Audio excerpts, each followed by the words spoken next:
Hello, welcome along to Premier League Tonight, the show that's all about me getting the... No, I hadn't finished. The show that's all about me getting the best opinion in football from these three. So you've got to wait for the end of the sentence. Thank you. Hashtag PL Tonight if you want to join in the conversation. But we've spoken so much about West Ham. Well done, Liverpool, today. Some performance from your old club, isn't it? Yeah, brilliant. Yeah, they were really sharp. I think they were helped out by West Ham. I mean, I've been listening to the lads. You know, I think they were spot on in what they said. They were passive. They were just, the first half was awful, wasn't it? And then even the second goal, the third and fourth goals for Liverpool, defensively, you know, they were just ball watching all the time, getting dragged all over the field. It was just weird. Very strange to watch. We should wait and see what happens regarding Slaven Bilic's future, of course. If there's any breaking news, you'll hear about it first here on Premier League Tonight. But let's just go through the headlines from the day, because it has been a cracking day once again for that man, Sean Dyche. He has certainly turned his club into a very fine claret indeed. They won yet again. They're level on points with some of the biggest teams in the land. They're only outside the Champions League spots on goal difference by his team so far this season. What does it mean for his future? We'll find out very shortly. But what about his future? Pack your baggies is the question. West Brom fans, there's lots of you out there. Get in touch right now. Hashtag PL Tonight. Share your thoughts about the man in charge of your football club. We want to hear what you think about the start of football and the approach that he employed today. And finally, Murray Mint. What a brilliant start to the season for Brighton in the Premier League. They're doing well away, they're doing well at home. Of course, last time out they were here, weren't they? And they won 3-0 against West Ham. But once again, that man put the ball in the back of the net and they won yet again. Right, lots to talk about, so let's crack straight on with the show. Get involved, it's your programme as ever. It's all about the fans, and we'll start with Natalie. Hello, Natalie. He is building a team that is something special at the moment, and this team is really going places. We're no longer just looking at scrapping away from relegation. We are looking at establishing ourselves and building ourselves as a really top mid-table side in this Premier League, and I am absolutely ecstatic. Honestly, I cannot wait to get back to Turf Moor. I cannot wait for the next game. I'm gutted there's another international break. I just want to watch these Clarets team play all the time. Get in.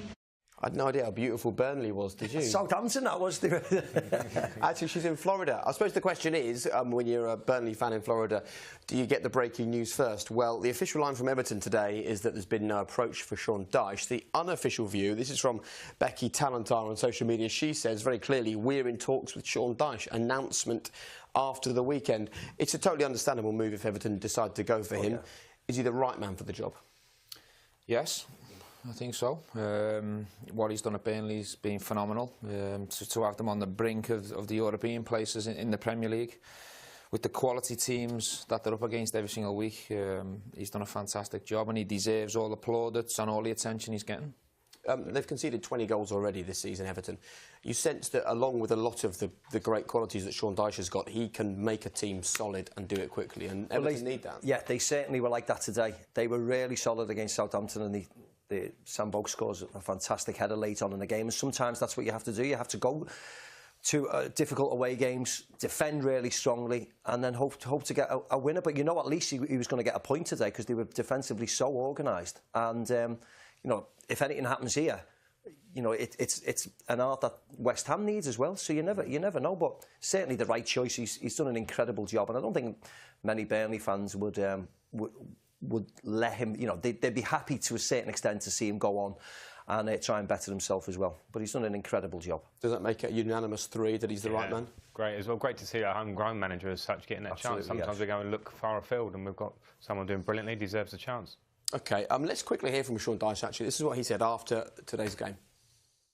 You're trying to extract an information, you know, that to try and make a story. There's not a story there. My story is the Burnley story. 5 years here, another win today, which is a fantastic win, a clean sheet. Southampton away, a place that's been historically very tough for us to come and get results, both me as a manager and the club. We won 1-0. That's the story. The rest of the story is for you guys to make your minds up on how many different ways you can pitch a story or change it or manipulate it. That's just the way it is. And I totally get it, by the way. I must make that clear to you all. I've got no problem with it whatsoever. I'm just stating a fact. He would say that, wouldn't he? Didn't say he's not going, though, did he? Is that a yeah or a no? That usually means he's going after the weekend.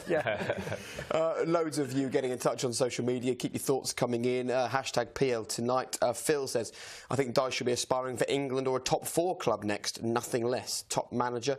Richard Steele, what an unbelievable win that is. Some team this. I hope this is not Dyche's last game because we could do something really special this season. Cami says, this shows how plastic the Premier League is. If Sean Dyche was a European or foreign coach, he'd have already got the Everton job by now. Would Dyche want to leave Burnley for Everton at this moment in time? I don't think so. And Gail says there is no way you can let Sean Dyche leave. He is the man making all our dreams come true. Well, what do Everton fans make of it? Have a look at this.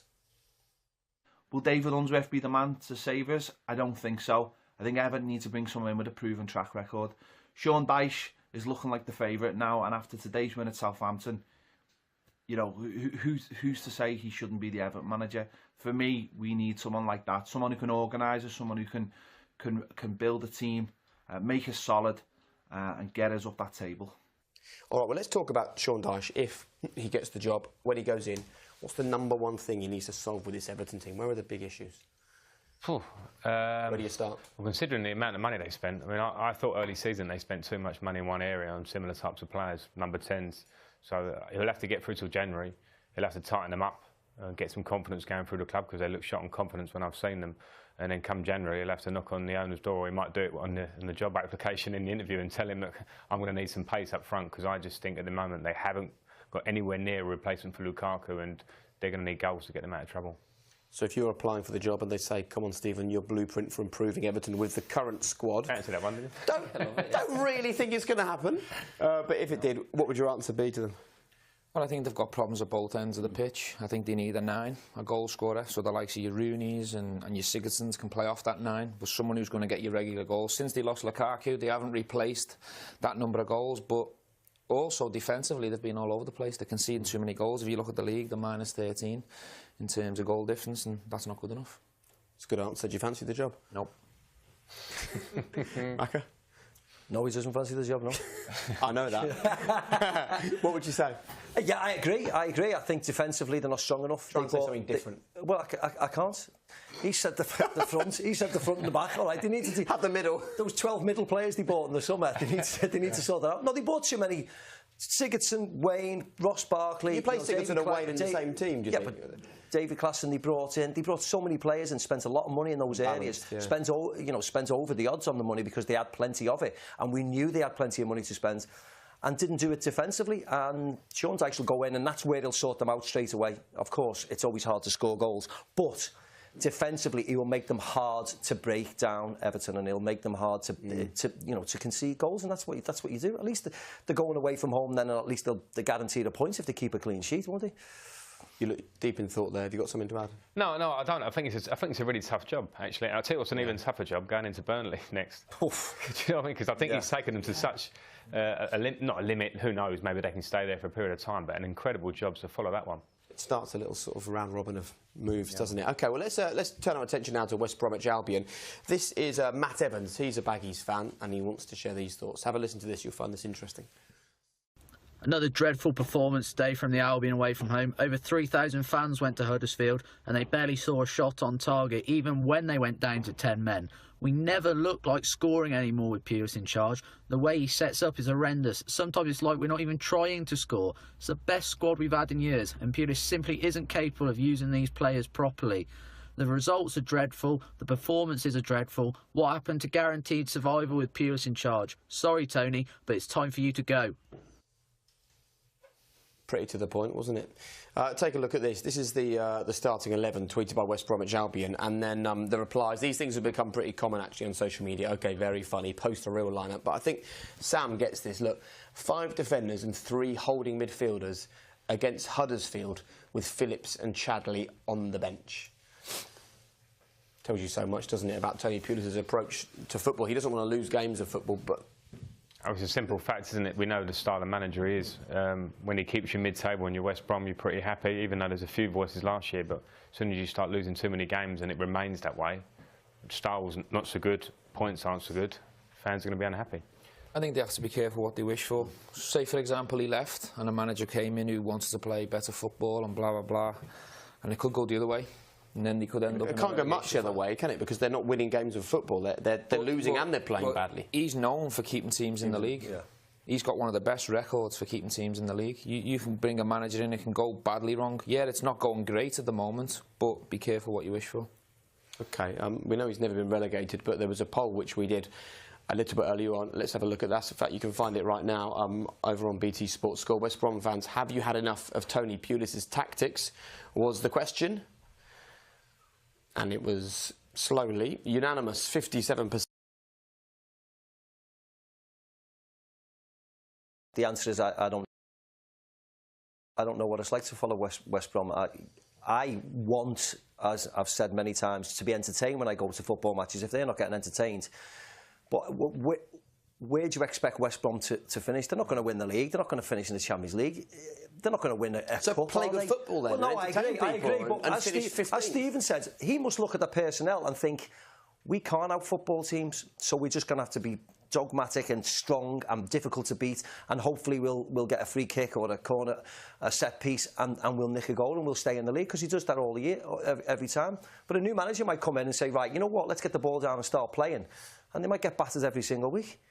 So you honestly don't know. He's known for keeping the teams in the Premier League, and I'd bet that if he was at West Brom this year and he stays to the end of the season, they'll still be in the Premier League. 30% possession, though, against Huddersfield is not something to be particularly proud of, is it? Andrew Plant said that on social media. Here's a good tweet. Foxy Stoke. Our current form is so bad that by the time we sack Tony Pulis, the only man that will be able to save us from relegation will be Tony Pulis. Let's hear from him. He spoke after the game. When I took over the football club, and he's coming up to 3 years, this club is now in a better position than what he was then. And what has happened over the 2 years, we've just continuously grown, and last year we finished in the top 10. And we signed some, I thought, some good players. Unfortunately, 1 or 2 have been injured. We've not been able to put our strongest team out. And we haven't won games, and it hasn't gone for us. And irrespective of what you've done previously, that goes out the window. Well, it's why don't I start with someone else, and why don't I start with someone else? You know, I get the responsibility to pick the team, and that's what I'll do. And one day when you're a manager, you can pick him. Thanks very much. These are the comments coming in. Stead says Tony Pulis put out the most negative team in Premier League history with only 2 attacking players and 9 defensive-minded players. Ryan Barron, I don't know what else to say that I haven't already said before. Pulis out.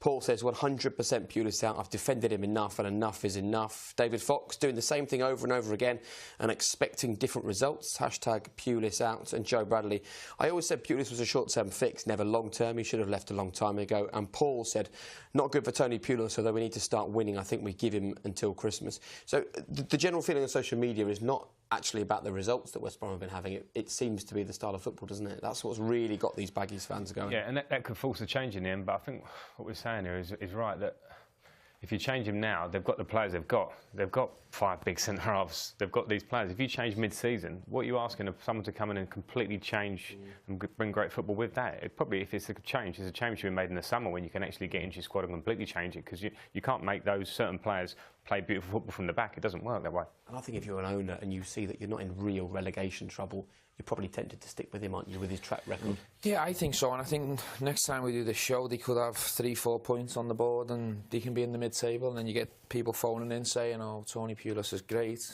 He's made us solid. He keeps us in the league. And opinions change very quickly. Yeah, they're not in great form. Yet that team that he picked today was a negative team, but he mentioned injuries. And they're probably only a win or 2 away from going where they should be, realistically. OK, you guys are normally bad at this. One-word answer for Tony Pulis, stick or sack? Stick. Stick. OK, right. Plenty more still to come. We want your 3-word match reports. Just get in touch. Tell us who you support and the 3 words that sum up your team's performance today. We'll read those out straight after the break, and we'll also hear from Jurgen Klopp when we come back. See you in a moment.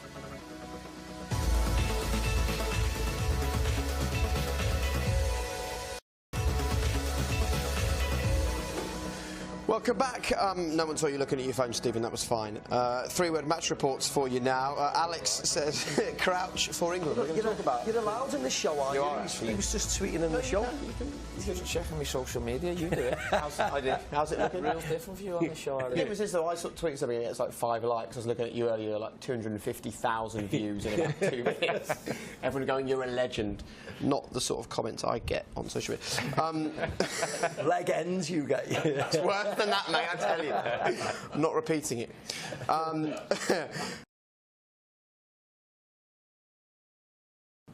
Donald says, K Salah Salah, Liverpool fan. I like that. And Ollie Parker, think I'm dreaming. He's a Burnley fan. It might turn into a nightmare if you lose your manager. Leave Dyche alone, says Pete Birtwistle, also a Burnley fan.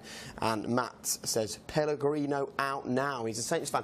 Suddenly, not today, we're talking like half the Premier League. We're talking about do they stay or do they go? Well, we are certainly talking about Slaven Bilic in great detail. Let's now hear from Baz and Rob, a couple of West Ham fans. When I first started doing these videos, I used to try and come up with something different every time, some piece of new analysis or what I found from the game. But now I just walk down the same road and every time say the same thing. Defence, useless. We've been spanked again. And I just sit there and I'm surprised when we score. It happens again and again and again. Don't get me wrong, losing to Liverpool isn't the same as losing to Brighton, but it's still embarrassing getting done 4 goals again. I think Bilic, that's probably it for me. I don't think they'll sack him. I think he'll resign. Well, that'll be the excuse anyway. And yeah, all we keep reading is David Moyes. Great, innit? Got an ambition at this football club to move forward. So we take another step backwards because that ain't a manager who's going to take us forward. I don't know. I'm beaten. I am beaten because we're in big, big trouble. Well, the emotion is clear down here at the London Stadium. Simon says, Dimitri Payet made Bilic look good. Great person and character, but not good enough to get us out of this mess. Nick, why do we keep blaming managers? It's the players on the pitch. Bilic was a beast as a player. And West Ham Fan Zone, thank you for everything, Slav, and I mean that. You gave us great times, but it's time to say goodbye. I think Nick's point there is the most salient. You change the manager, and Frank sort of looked down the team sheet and asked quite a relevant question, really. Does that change the performances on the pitch? Just by changing Slaven Bilic, you've got those same players out there. Not at all. He picks the 11, he sends them out, he wants them to play well.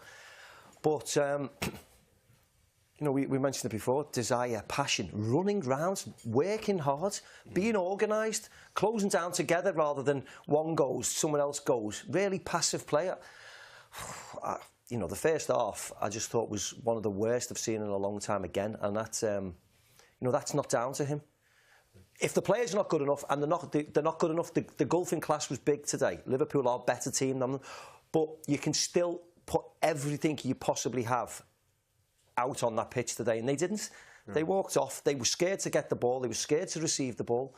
They were going missing at times. Sometimes you see the television, and you just see, of course, you're following the ball, but when you see the bigger picture, you can see players didn't want the ball today. Once the crowd started to get at them, their heads were down and they were looking the other way. In all seriousness, for someone who's managing the under-18s and under-19s now, and someone who harbours ambition of going into management, and someone who never wants to do a day's work for the rest of his life, where does... In all seriousness... I can't believe you said that to you, Joe. That's terrible. Joe works very hard. That's awful, that, mate. He's put 4 microphones on today. I mean, that's where does this seriously leave you and your desire to go into management? It must make you look at that and think, do I really want to invite that kind of grief into my life? Yeah, it's part and parcel, though, isn't it? I don't think you can put it as simply as that. You have to be aware what you're going into. And I think Slaven has given them good times. They had a great last year at Upton Park, and then there's been so many circumstances around that's made it very difficult. But I don't think you can get turned off because of one. So for you personally, it doesn't make you think twice? No. Stephen? I think you've got to be thick-skinned, but I think you know going into it, it's not always going to be rosy. It's going to be a journey of highs and lows, but it was as a player. But as a player that was in your hands, you're on the pitch. I mean, he looked so frustrated there, didn't he, Slaven? Yeah, he did. And it was sad for him. I thought the interview at the end was very sad. And just going back to what Maka said, I felt sorry for Mark Noble today. He's getting booed by his own fans. He showed unbelievable amounts of loyalty to this team. He's basically sacrificed his career for them. Yeah, OK, he mightn't be in great form, but I think it's time that these fans show him support and some love and try and get behind him. When he received the ball today, he had people running away from him. Running away, yeah. When you receive a ball as a midfielder, you should have 3, 4, 5 options. In a good team, you do anyway. People were running away from him. That's not good enough. I don't know enough about West Ham or the higher echelons of West Ham, but I'd like to know who buys the players, because I see some of the players out there and they're nowhere near good enough. And they just have random players just emerge now and again. I just wanted to know, I'd like to know if they're his players, if he's sat down and gone, I want him, I want him, I want him, or whether players are just given to him like they are sometimes across Europe, because I see some of the players today, they just don't look or fit into a West Ham style of play at all. And really strange, and I'd like to know who does pick the players, because if he's not picking the players, then it's someone else needs to go as well. Yeah, I'm not sure he is. And the summer, easy to talk about Arnautovic. He's on the bench today and he hasn't had a great start, but 20 million plus for him. Chicharito, it's not really like, it's two signings to maybe hopefully keep you in the league. Can Chicharito nick us double figures in goals? Can Arnautovic come up with a top corner every now and then? To move them to that next level. It's not. It doesn't seem a plan. There's some players from France over the years and this and that, bit of physique in midfield. But where is the actual vision? Where are we going to get some younger players? We've got 20. You know, they've spent £40 million or something in the summer. You can maybe go down a different route. They seem to go down a route which was like, let's hope this comes off and keeps us in the league. What's the long term? Chicharito, you're not going to have a resale. Arnautovic, similar thing. Where are they looking? It doesn't seem like there's a long plan. Yeah. I think the court's in the middle of styles as well. So when Andy Carroll's fit, they go direct and they look effective and he causes problems. But then if he's injured or he's on the bench, they try and play football. So what is it from week to week? You know, what is the philosophy? What's the style? West Ham, are they a footballing team? Are they a possession? Are they going to try and be creative? Or are they going to play direct? If they are, they need to make the mind. And I want to know, when Mark Noble goes, where's the heartbeat of West Ham? Because they look as if they've just got loads and loads of different nationalities who look as if, well, if it's not going well, I'll just leave next year and go somewhere else. Yeah. And that worries me as well. OK, well, let's focus on something a bit more positive. Jurgen Klopp, he has now spoken to Des, and here are his post-match thoughts. You decided the man of the match. So how do you answer the Liverpool manager, Stephen? Well, I went with Maka, actually, I thought. Did you? Are you backing it out like that? No, I thought Mo Salah was unbelievable, but I can understand what he means with Firmino, because Firmino's he sets the press for him, he works his socks off. If you compare Firmino today to Javier Hernandez, it's just two completely different players. One doesn't care, one doesn't run, one's lazy. The other one runs his socks off, starts all the press off, fantastic first touch, makes things happen, strong, hard to play against, everything you want in a centre forward. Yep. And Jurgen Klopp said, didn't he, a couple of weeks ago, I want to find a situation that creates confidence. That's now 3 wins on the bounce, 9 goals scored, 1 that's going to bring confidence. The most interesting thing for me there was the tactics, and Stephen, you were looking at it early on. I think they wanted to play deeper, and you look at the goals they conceded on the road against Man City, 10 men. You can look at that. Tottenham away. They're trying to play this higher line, and it's playing at Anfield when you're on top of a team. It's brilliant. It's so hard to play against, but sometimes you maybe just have to go, do we need to shift and protect? Stay they protected, and because they've got so much pace on the counter-attack, it could be a perfect way for them to play. That's the next challenge, though, isn't it? Is going to those big clubs, playing those big clubs and beating them. I don't think it's the next challenge, because they were doing it last year. They've done it, yeah. I think the record against the top side. This season, yeah. Yeah, of course. I mean, at City, they lost a man. It's hard enough playing against City with 11, never mind 10. I think, obviously, the wheels came off at Tottenham. Defensively, they weren't good enough. But I think today you're seeing a more disciplined performance. Yeah. They had 4 there. The full-backs only went on the odd occasion. And I thought Emre Can and Wijnaldum was superb today. OK. Actually, let's have a really brief chat about Emre Can. What's the situation going to be here? They've allowed him, or he's allowed his contract to run down. There was talk last season about trying to offer him a new deal. Liverpool, under Fenway Sports Group, have been great at buying young players, but they've kept them, they've nurtured them and had them in their prime. This is kind of the first time it's looking like they get a player, and at 23 he leaves for nothing. They've got players on big money before. This is not an ideal situation. How do you all see this playing out? I presume he'll leave. I presume he mightn't be happy at Liverpool. I don't know the lad. I have no idea. But he seems, when there's interest offer, I don't know, Juventus or another side, he seems to quite like that. He might want to go elsewhere. We've seen it before. It looks as if Sanchez will do it. It looks as if Özil might do it. We never know. Ross Barkley at Everton is the situation's happening. So I honestly don't know. But it looks as if now we're getting down to this point, and he can start speaking to foreign teams in January. There's a good chance. 2 months away, aren't we, from when he can start discussing teams outside the Premier League? Yeah. I think it's a bit unfortunate for the club, because I think OK, you can say, like with Arsenal, they've let that contract run down, but with Can, like a year or 18 months ago, I'm not sure we're all going, Emre Can must sign him up.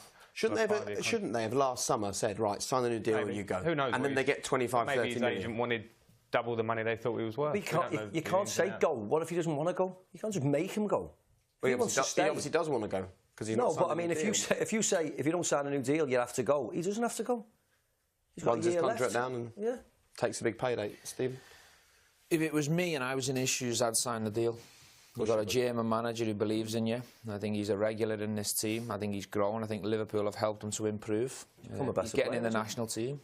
He's moving forward. He's looking a really good player. There's talk of Bayern Munich and Juventus being after him, and rightly so. He deserves that credit, if you like. But I'm not sure there's a guarantee he gets in them teams. Could it be a situation where he leaves thinking the grass is greener on the other side and maybe makes the wrong decision? I think you make a decision like that if you're unhappy, if you're not playing, if you're getting unfairly fit, or the fans are not having you. If there's a situation like that, yeah, I understand if they move, but if you're happy, the manager's having you, you're playing, you're getting offered a good deal. I don't see any reason why he needs to make that. Whether he's been courted without us knowing by Bayern Munich, he's a young German player, and Bayern Munich might be the dream, it might be his dream, I have no idea. But it's not playing time. That's not an issue. No, exactly. Liverpool will pay him well.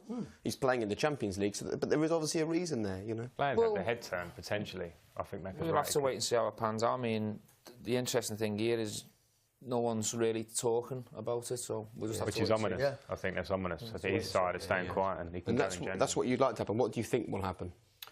I think it's 50-50. I think Jürgen could be a big factor in it. Hopefully. And Liverpool won't stop, will they? I mean, they will continue trying to get him to sign this deal. Yeah, well, they have been for a long time. They rate him, the fans like him. But, you know, as you say, he maybe have a dream where he wants to play for Bayern Munich, but if that's the case, then you move on, Keita comes in, things move on. Not a bad replacement. Not bad. Not bad, is it? All right, thanks, guys. After the break, we're going to talk Peter Crouch. We're going to talk Tottenham, of course. We've got them live on BT Sport tomorrow. And some more of your three-word match reports. Send them in right now. Your club and 3 words that sum up your team's performance today. See you in a few moments.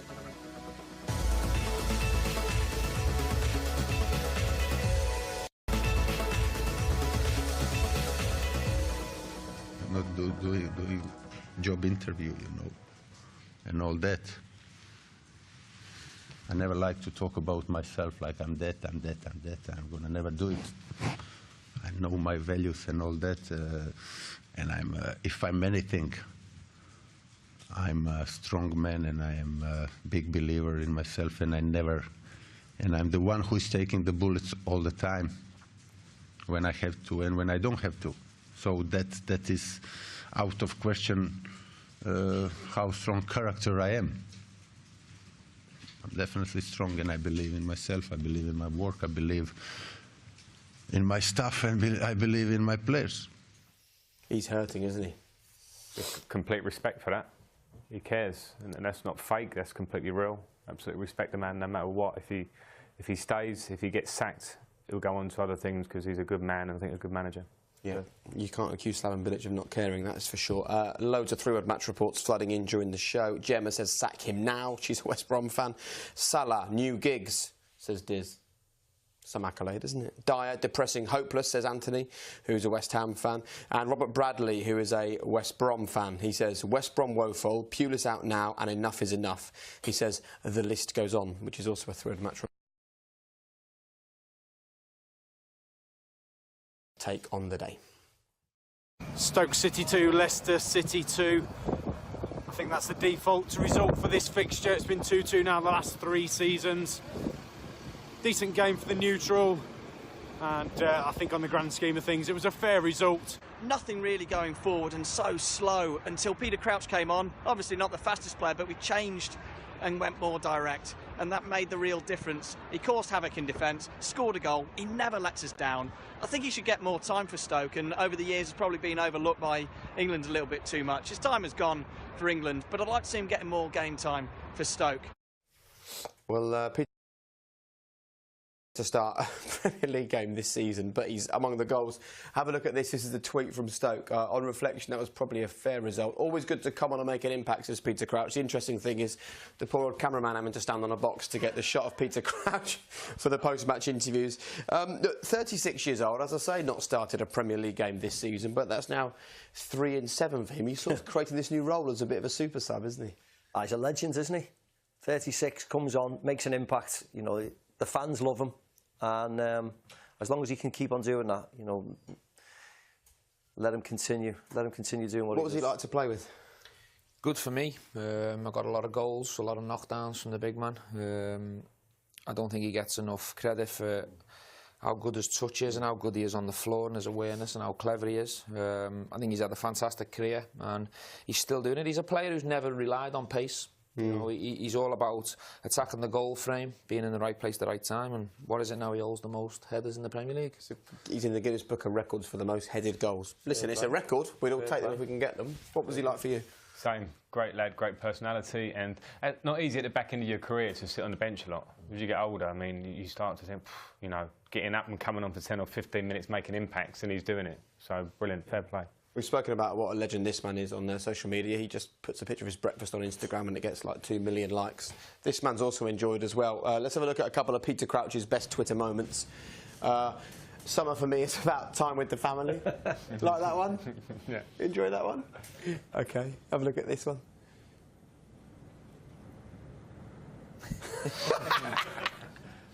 I wouldn't know who's who, would you? Just needs to have his top off, doesn't he? OK, right, well done, Peter. Another goal for him today. He remains evergreen. Right, let's talk about our game we've got tomorrow morning. We've got the Tottenham game.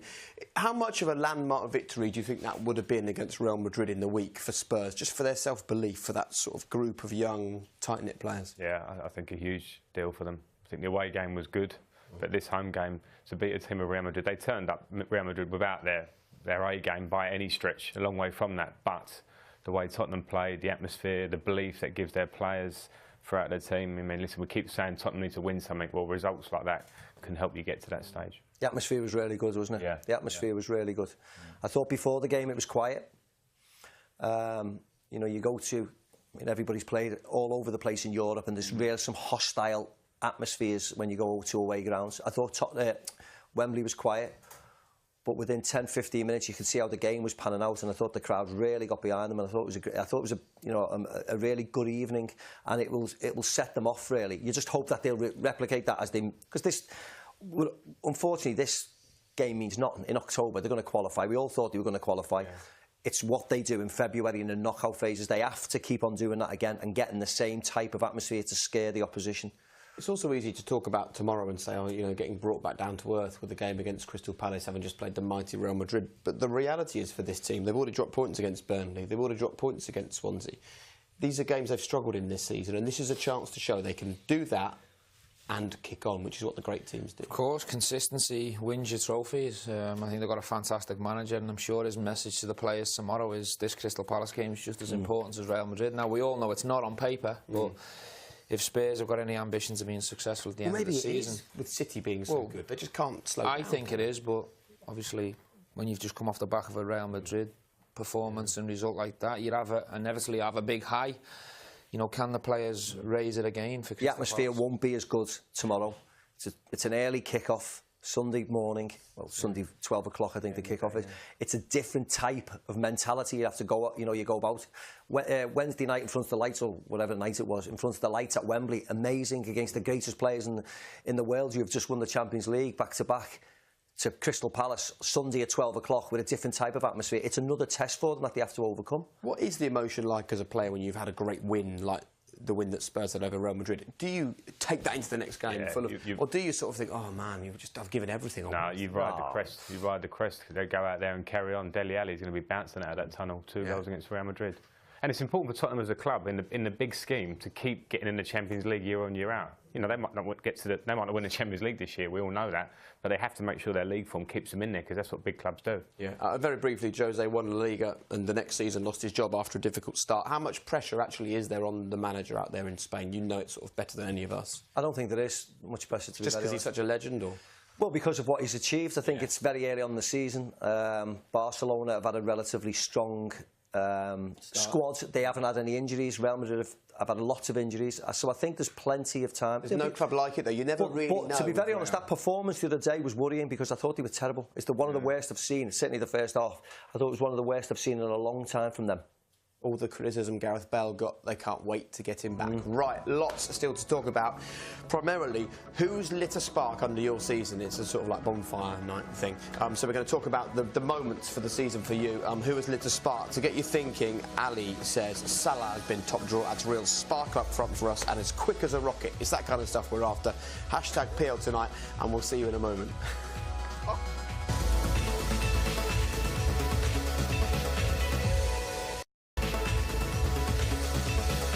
Welcome back to the final part of this evening's Premier League tonight. A little bit of breaking news for you. David Moyes has suddenly moved 11-4 on for the West Ham job. I assume that's some informed speculation going on there on social media, but lots of talk right now about David Moyes and this job. Right, let's talk about our final part tonight. Who's lit a fire under your season? These are your thoughts. Guy Fawkes tried very, very hard to blow up Burnley's defence by taking Michael Keane and sending him on his way to Everton. But it was not to be, because rising like a rocket from those ashes was the superstar that is James Tarkowski.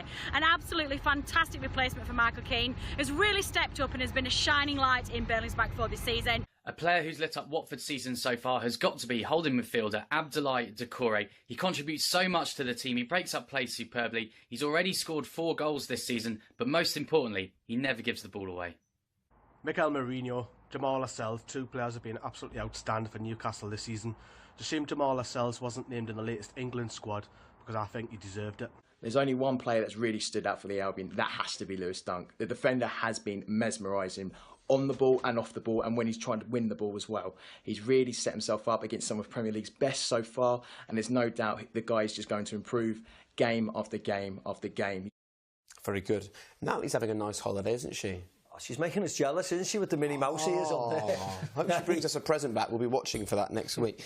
Lots of people getting in touch. Cam says Harry Winks is such a creative spark in the Spurs midfield, hopefully for many years to come. Dave says Kevin De Bruyne is the one player who's lit up my season so far. Some of his passes have been magical. Such a crucial player for Man City.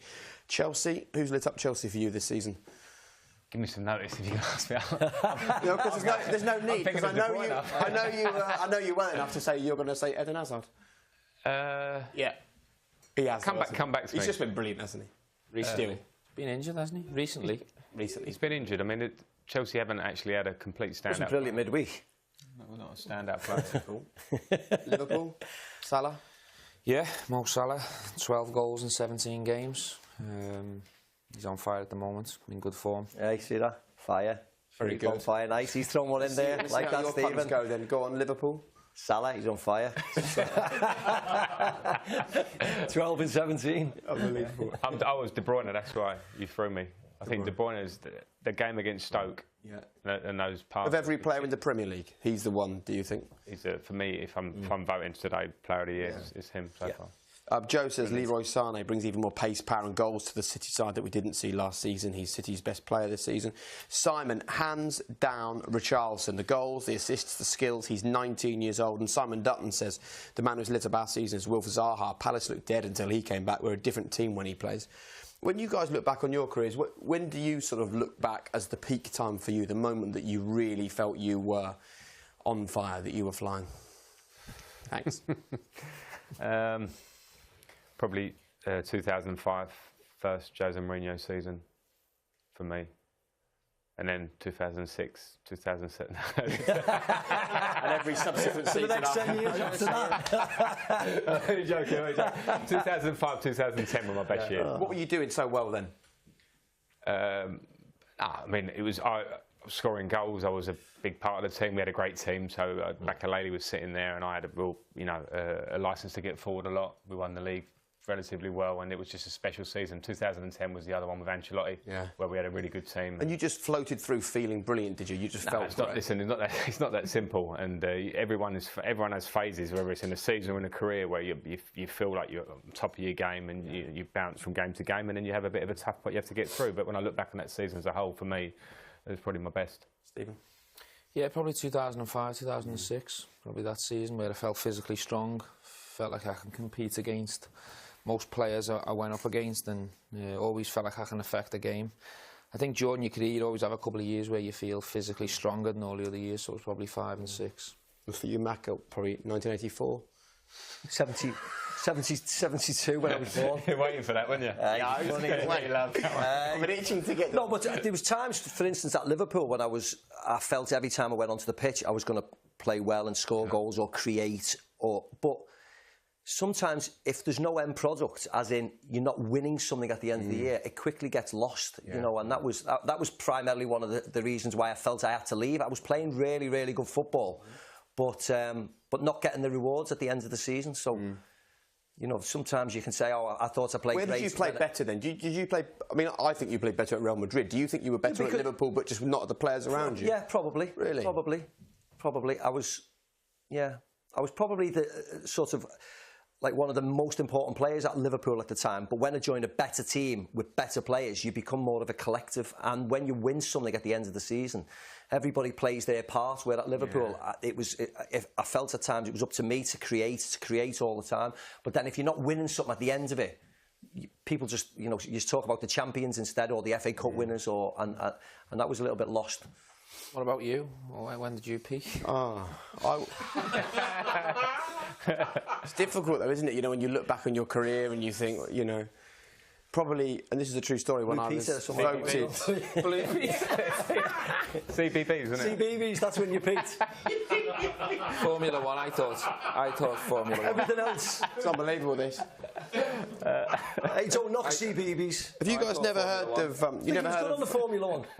He nearly stuffed, didn't he? I thought he was good. He nearly stuffed on that. The walk and talk. Fine. You not heard of Bamzuki? No. Fine. What about career low points? I'm having one right now. What about the times where you really sort of, you struggled, like you felt in a bit of a rut or whatever, and how you got yourself out of that? Well, I personally, it was, if you had injuries, that was always the hard part, or if your team was losing and you didn't feel as if you were contributing, because you know, Frank and Stephen, you know, were massive players in the team. So if they weren't contributing, if they weren't the best all the time, you felt it. You carried the weight on your own shoulders because you felt as if you were the star player in the team. And I always felt times like that, if the team were losing, you weren't contributing. That was always a low point. But you'd have to, Frank said it before, you'd have to battle through. There are loads. Like every player has loads of low points. You have to work out, and it could be a couple of games or a big period, but you have to get yourself out of them. Absolutely. We're about 10 seconds, unfortunately. I think you asked that question because you know I'm going to say Chelsea to slip, don't you? No, I didn't. Yeah, you did. No, I absolutely did not. 1-1. It's written here. 1-1. Fine. Listen, I really enjoyed that. At least nobody said this show. That's true, actually. Listen. Wonderful just to sit here and chat football with you three. Thank you ever so much. Just to let you know, right now, starting, you can see extended highlights of Boreham Wood against Blackpool. It was a day of shocks. That's starting right now over on BT Sport 3.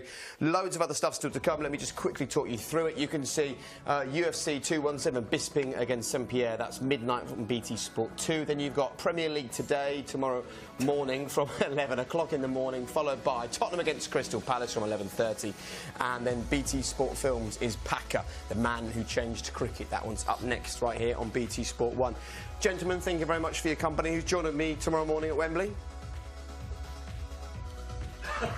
We've got the 18. Leo, you with him? Just the floor manager. We've got the 18 at Wembley tomorrow, so we'll see you then. Thank you very much for watching Premier League tonight, and we'll see you tomorrow morning from 11 AM. Good night. Yes! Get in another massive 3 points on the road for the mighty Clarets. Warning signs were there the last 10 minutes when Defoe had the chance. Bournemouth hit the post as well, and then they go and score in the last minute to win it. A good point for Stoke, and could have won it with the very last touch of the game. The goal we conceded, again, pretty poor. Forster should have done much better. Should have been much quicker. Never looked like scoring anymore with Pearce in charge. The way he sets up is horrendous. Sometimes it's like we're not even trying to score. That was a battling, fighting performance from Huddersfield Town, and I don't think I've ever been as proud of the boys. Every single player out there gave their all, put their lives on the line for the club.